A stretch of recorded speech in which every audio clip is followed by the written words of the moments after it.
Hi, I'm Alex Zhang, and I'm here to talk to you guys about the power of dreaming and how you're able to expand your creativity and increase your awareness for your own personal self and personal development. So one common theme throughout all humans is that we have the ability to dream. Despite geographical location, cultural boundaries, we all share this common thread of having vivid images in our mind when we sleep and being able to share those stories among ourselves. However, along those same notes, we also share the same struggle of being able to remember those dreams. Usually 10 minutes after those dreams, it's still fresh and vivid in our mind, but 20 minutes later, 30 minutes later, 2 days later, it's really difficult to recount the specific details of those dreams that we had. Science is progressing and we're learning more and more about our dreams. However, one thing still remains relatively uncertain, and that's sort of the relationship between our memory and our dreams. However, in the past 20 years, tremendous research has been done to show us that these dreams are actually linked to memory within certain portions of our brain. Throughout this world, these dreams connect us. A lucid dream is a dream in which you know you're dreaming. Scientifically speaking, a lucid dream is one where we go into a hyper state of consciousness where we're able to be completely aware that we are in fact dreaming. So as you know, dreams feel extremely real while we're in them. But the moment we wake up is when we realize that something was sort of strange. The process of dreams occur in the specific dorsolateral prefrontal cortex. When we dream normally, this portion of our brain is actually deactivated. That's because when we dream, normally we're fluxed with immense amount of information, and our brains typically take the time during our dreams to sort of pack and repurpose all the memory and all the experience and all the information that we receive throughout the entire day and sorts them into particular compartments within our brain. So as a natural instinct, our brain simply isn't hardwired to remember these dreams because they're just too intense and vivid. It's as if in the moment, they're designed to be experienced in the moment rather than sort of relived. However, when you're lucid, this portion of your brain is actually activated because a beta 1 frequency emits when you become conscious and sort of awakens that portion within your brain to allow memory to essentially start recording. So a typical human sleeps 8 hours a day. Well, I wish I could sleep 8 hours a day. But a typical average human sleeps 8 hours a day. And during that sleep cycle, they experience sort of 5 rhythmic REM cycles. REM standing for rapid eye movement. It's during that portion of REM where dreams actually occur. Now, as you can notice, it goes from REM to stage 1 to stage 2 to deep sleep. And as I mentioned previously, those red portions are where dreams occur. Now, Stephen LaBarge was a famous Stanford researcher who was the first one to link that REM cycle to specific lucid dreaming. He conducted a study in 1980 that posited the theory of lucid dreaming being linked to that specific portion and period of sleep. In order to conduct this experiment, he hired around 18 experienced lucid dreamers who have all been lucid dreaming for years. And he had them run through a sort of, rehearsed, pre-choreographed eye movement. So for example, as I mentioned earlier with rapid eye movement, it's the sort of process of our eyes remaining sort of awake during that period of sleep. So during that period of sleep, our bodies naturally go into sleep paralysis, which is this, state of being where our muscles and our body begins to sort of tire down and unwind to allow our body to sleep according to that previous chart, right? So we sort of go into a lull to activate deep sleep. But what he studied and what he was able to accomplish with these 18 researchers was that he was able to have them sort of repeat these pre-practiced rapid eye movements during their lucid dreams. So for instance, he told one researcher to move his eyes left, right, right. And under an EEG monitoring machine to make sure that he was in fact asleep, he noticed that he was actually repeating that specific pattern. So in conclusion, LaBarge was able to prove that during lucid dreaming, you can in fact control your dreams and control the physical portion of your body that is the only portion that, operates outside of sleep paralysis. So this this famous scene from the movie Hollywood blockbuster film Inception, starring Leonardo DiCaprio and Ellen Page, really captures lucid dreaming in a scene. Leonardo describes to Ariadne, her character in the movie, that lucid dreaming is the simultaneous process of creating and perceiving at the same time. So our brains will naturally create a scene and naturally perceive it in a very natural way, so that in a dream it feels completely natural, right? In the first video that we sort of showed, giving towards the bread flankon or jumping in a toaster is completely bizarre, but in the moment it feels as if it's real. In this scene, Ariadne sort of explains to Mr. Cobb and asks him, how can I possibly have enough information to design the dream world so that it feels realistic, right? Because if I were to ask you to design a dream world, there's just so many components and so many molecular pieces that would go into that sort of a construction that many people feel like that wouldn't be possible. However, what she fails to understand is the complex relationship between a subconsciousness and the unconsciousness, the subconsciousness and the consciousness within our dreams. Now, Sigmund Freud was the lead sort of designer behind this theory of the interaction between our subconscious and our consciousness. He claims to use the analogy of an iceberg, with us as humans only using 20% of our maximum potential of our minds. The top tip of the iceberg is sort of our consciousness, our day-to-day activities, our decisions, our actions.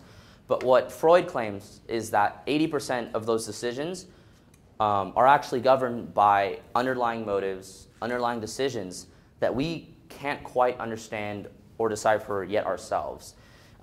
It's this kind of aloof theory that so many of our decisions aren't actually ours, but in fact this sort of internal struggle between the subconscious sort of peeking through and attempting to motivate us for sort of underlying reasons. This directly translates to dream theory, right? So in a dream, the response that Leonardo DiCaprio gives Ariadne is, you don't create the entire world. Your subconscious fills that for you. So the easiest analogy that I give, and for instance, whenever I lucid dream and I practice this technique, is imagine an empty box. So if you were to look inside of a box, and in this box particularly, you would see nothing. It would be an empty box. But then you would close it, and the moment you would close it, you would tell your subconscious to fill that box with, let's say, your fondest childhood memories or your greatest fear. Things that you don't quite or aren't quite capable of answering yourself, but that you feel like there's some sort of an answer. And in response, the moment you sort of open that box, your subconscious fills it with whatever sort of underlying motivations you as a person sort of possess. Now, this sort of process of the subconscious can be used in many, many different ways. James Cameron, famous director, Titanic, Avatar, cites lucid dreaming as one of his main sources of inspiration. In the movie Avatar, the entire flight scene, he said, was essentially choreographed and designed while he was in his dream. It's essentially a virtual reality where you're allowed to play with the physics and bend rules to sort of test and see whether or not things will work, and in his case, whether or not things will look good. The entire flying scene, he claims, is extremely immersive, and the only way he was able to sort of get that insight was to be able to lucid dream that experience himself, wake up since you have full capabilities of memory, and then just simply recreate it. Another famous electronic beat maker, Aphex Twin, uses lucid dreaming as well for inspiration while composing his music. He claims that he will lucidly inspire his subconscious to generate some form of, melodic beats or tunes, and then wakes up that morning and just simply recreates it. It's a really interesting phenomenon. Sort of, imagine asking yourself questions and receiving answers that you didn't quite anticipate. And finally, Salvador Dali, surrealist painter, would use lucid dreaming to gain much of his inspiration as well. That painting actually is a Persistence in Time, I believe is the name of the piece, and he would use lucid dreams to sort of draw thoughts and ideas from it, and that painting actually represents his opinion on how time moves while you're in a dream, sort of slowly, moving very slowly and sagging, I guess, in a sort. But he was known for a really, really unique technique that involved going up to an empty hallway, opening up the door, seeing an empty hallway, closing it, and then asking his subconscious while in his lucid dream to fill that hallway with uncreated pieces of art that he would later discover and create himself. So he would open the door and peruse down an aisle of uncreated art that his subconscious essentially filled, would wake up, pick his favorite pieces, and redraw them. Really fascinating stuff. I mean, having that sort of, I guess, creative potential to design a realm and have it filled in a completely organic way, I think is the definition of creativity. Finally, lucid dreaming can also be applied to a lot more, I guess, relevant concepts for you and I. For instance, a lot of public speakers will actually use lucid dreaming to sort of get over that initial nerve of speaking in front of public. I wish I dreamed all last night on how today would go, but many dreamers or many public speakers would, rehearse their sort of speech in front of a projection of their subconscious characters, probably have them or probably will their response to be very energetic and full of applause, and then sort of gain that needed confidence booster that they would later go give a real life speech and hope it went the same way. In Stephen LaBarge's book, the same researcher I mentioned earlier, he talks about how he's conducted certain cases with surgeons who have managed to lucid dream, days before a massive surgery that they would have to perform, and they would rehearse it, right? They would go down to the, down to the molecular level and really work through the patterns, because he discovered that what you go through in your lucid dream actually converts to muscle memory. So he proved that these surgeons, when they were to perform their actual surgery in reality, actually performed with a much higher success and accuracy rate, which is pretty fascinating. So I feel like I would be cruel if I sort of left here today without explaining how to specifically lucid dream, at least from my experiences. I started lucid dreaming back in high school. It was my junior year. I found a Tumblr post, and it compelled me to try it. And I tried lucid dreaming for about 3 months with no success. So that's something I definitely want to share with you guys as well, and let you guys know that lucid dreaming is really hard. It requires patience. It requires dedication. I remember the first time I lucid dreamt was the first week before my junior year started, and I was in a normal dream. I wasn't in control, and I remember hearing an alarm clock sort of go off in the sky. So imagine if right now in this room a sort of ominous alarm clock started going off, and I remember looking up and I thought, wait, this isn't real life. Alarm clocks don't go off in the sky. And I immediately connected the dots because I had been doing, just basic reading and research on this, and I said, oh my God, I'm lucid dreaming.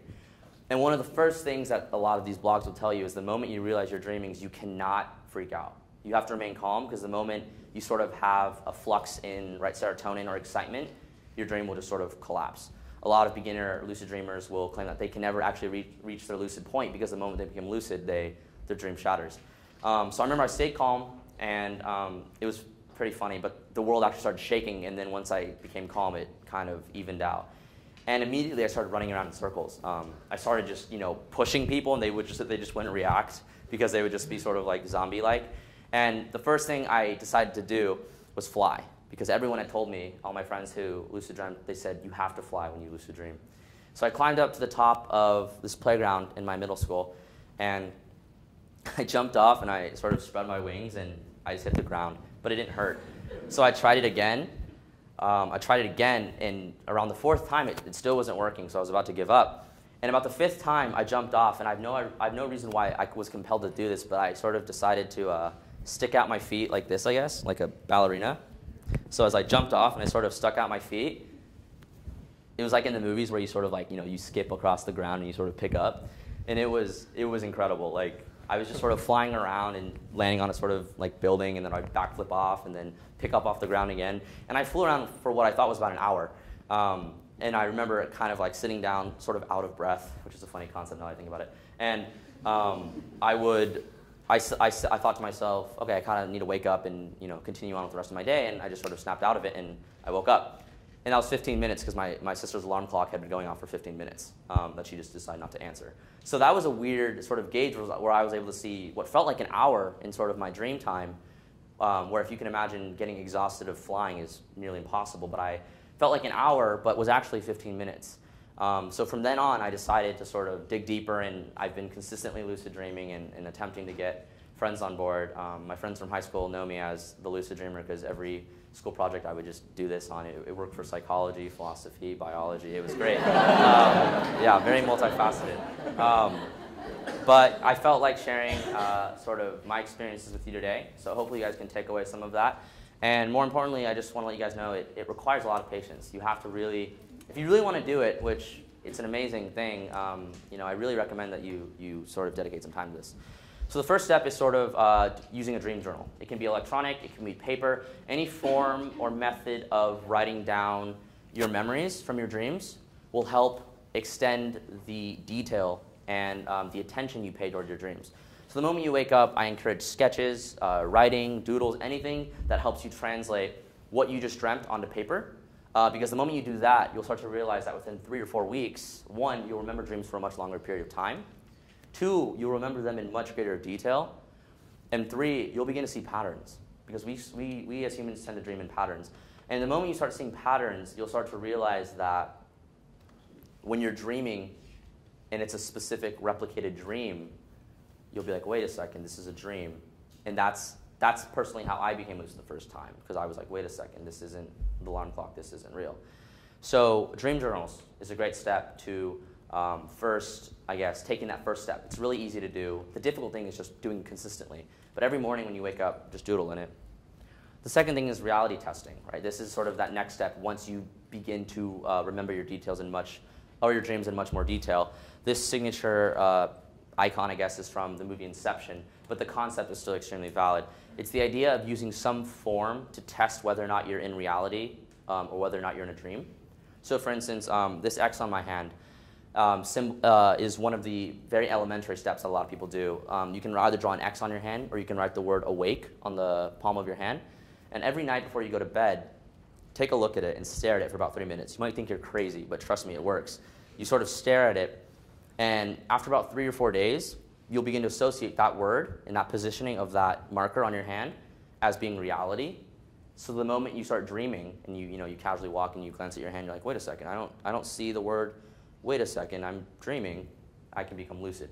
I explain lucid, the process of discovering that you're dreaming, is very logical. It's very step by step. I explain it as if you're doing a math problem, right? You're working through each step of the problem, and the moment you solve it, it's this euphoric feeling, and that's exactly what lucid dreaming is. It's very, wait a second, this isn't real. Why is that cat floating? I must be dreaming.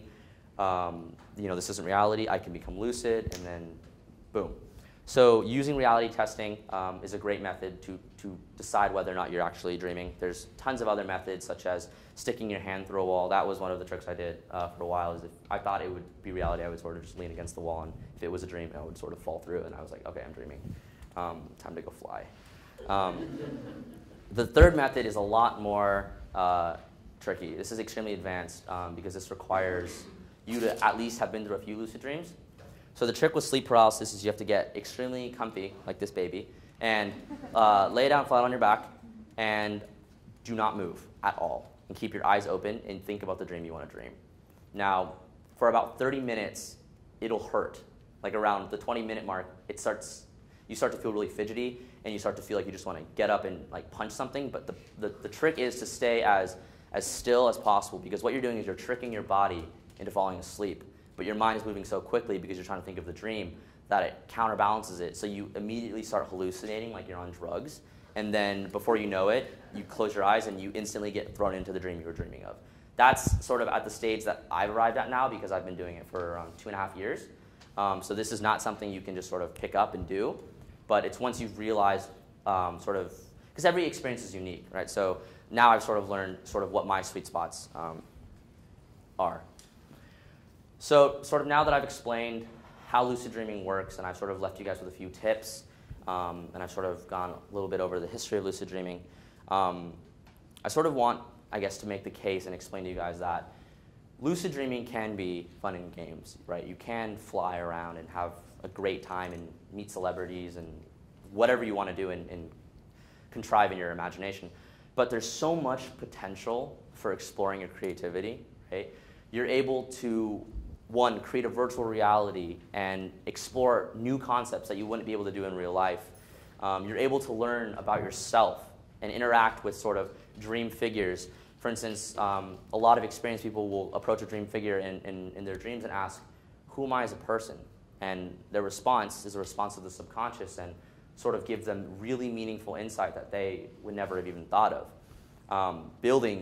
Constructing buildings is absolutely phenomenal, and destroying them is even more fun. It's this entirely realistic process where you feel like you're completely immersed and you're in control.